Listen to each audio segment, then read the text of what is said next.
तुम्हाला सगळ्यांना मेरी क्रिसमस. तर तुमच्या इथं काय जेवण बनतं आहे स्पेशलमध्ये मला कमेंटमध्ये सांगा. तर आमच्या इथं तर पनीर टिक्का आणि लच्छेदार पराठा बनवतो आहे.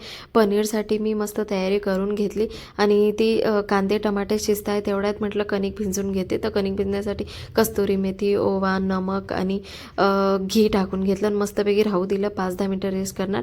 तेवढ्यात मी प्युरी जी होती ना आपले कांदे टमाटे ते शिजून गेले होते, त्यांना मस्त दळून घेतलं आणि इथं पनीर आणलेलं होतं. पनीर ते क्यूब करून म्हणजे कापून नाही शेकले मीने.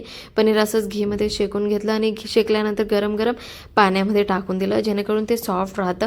आणि जिथं प्युरी दळली गेली होती तर कढई ठेवली, कढईमध्ये तेल आणि घी टाकलं आणि प्युरी टाकून दिली. तिचा कच्चं पण जाऊस तर तिला मस्तपैकी शेकू दिलं.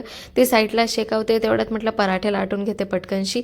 तर इथं पोळी लाटली साधी, नंतर बटर लावलं, नंतर आपण जसे साड्यांची पाडतो तशी मिरी पाडून घेतली आणि मस्त राऊंड राऊंड करून घेतलं. आणि इतकी छान हलक्या हाताने तुम्हाला पराठा लाटायचा आहे. खूप छान लागतो, खूप क्रिस्पी लागतो. घी, बटर किंवा तेल लावून तुम्ही शेकू शकता. मी बटर लावून शेकलं. आणि हां, माझी इथं भाजी पण रेडी होऊन गेलेली पाहू शकता तुम्ही. आणि पराठे पण झालेत.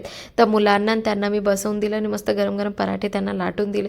त्यांनी तर खूप एन्जॉय केलं. नंतर मी पण खूप एन्जॉय केलं. त्यांनी पेस्ट्री आणली होती, पेस्ट्री खाली. तर असा गेला आमचा क्रिसमस. तर भेटूया पुढच्या व्लॉगमध्ये. Bye bye.